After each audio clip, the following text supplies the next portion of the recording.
Hello everyone, I'm so delighted to join you all virtually but wholeheartedly for building a future-ready bank summit. First of all, thank you to IBS Intelligence, one of the world's leading financial technology research and advisory firms, for bringing together such a forward-looking conversation. And can I just say, this is possibly the only time that I get to speak at the Shard without needing to conquer 72 floors. So as some of you know, I was born and raised in India, and I moved to London at the tender age of 24 with very little money, but with a lot of ambition. And this city did not let me down. Not only did I start and grow my businesses here, I also had the honor of serving as its deputy mayor, not once, but twice. And during my time as London's deputy mayor and chair of London and Partners, I had the privilege of championing London's fintech sector on a global stage.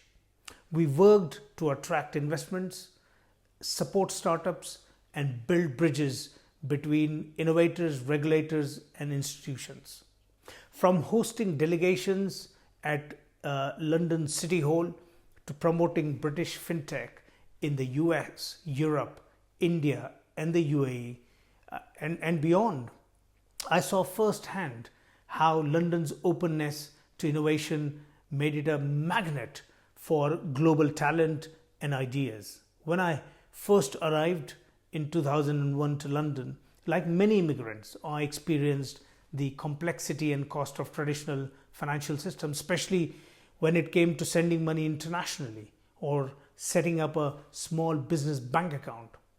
And those early experiences inspired me to launch a fintech company focused on simplifying global payments for SMEs. So yes, payments remain very close to my heart, but not just as a business opportunity, but also as a way to empower people and move money and move forward. So future-ready banking is not just a catchphrase. It's a commitment to redesign financial systems so that they are not only digital, but also inclusive, resilient, and sustainable. Because the real risk is not falling behind in technology. It's failing to serve those who need us the most. Being future-ready to me means building systems that work for everyone, from a listed company in London to a local business owner in Lucknow. London has for a very long time been a global financial center, but in recent years it has become something more, a fintech ecosystem. In 2024, the UK attracted nearly £8 billion in fintech investment, keeping its lead in Europe. We are home to 37 fintech unicorns and thousands of startups still making their way there. What makes this ecosystem thrive is the spirit of collaboration.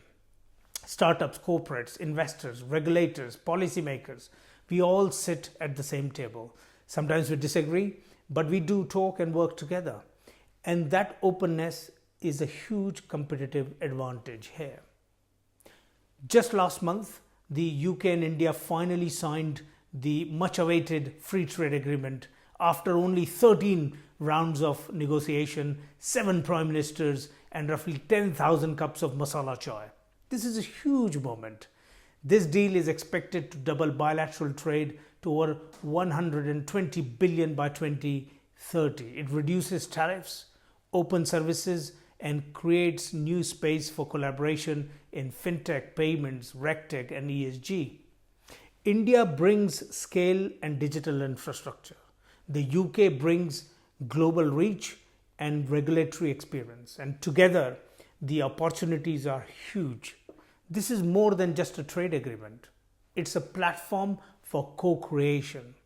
London's fintech sector continues to grow, but India's fintech sector is moving at a pace with over 3,000 registered startups and platforms like UPI handling over 18 billion transactions a month.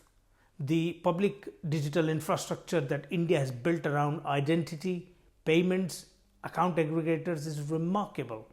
But what is equally powerful is the culture of leapfrogging, which is solving 21st century problems with first principles thinking. But at the same time, the UK remains one of the best places to build or expand a fintech business, and founders from India and elsewhere will find here a world-class regulatory and legal framework to access to capital and partnerships, fintech-savvy consumer base, and a globally respected financial services brand that is, it's not just a one-way street. It's a two-way opportunity. The payments revolution globally is about much more than speed.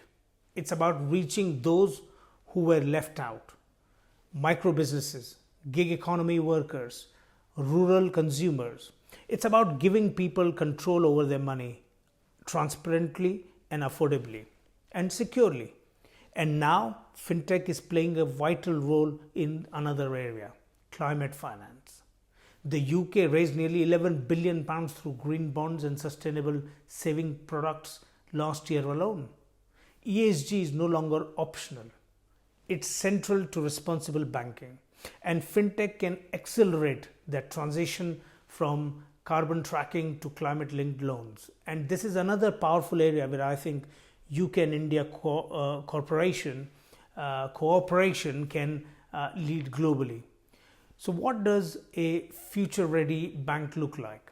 To me, it is digital but with a human face, global but locally grounded, and innovative without losing sight of fairness.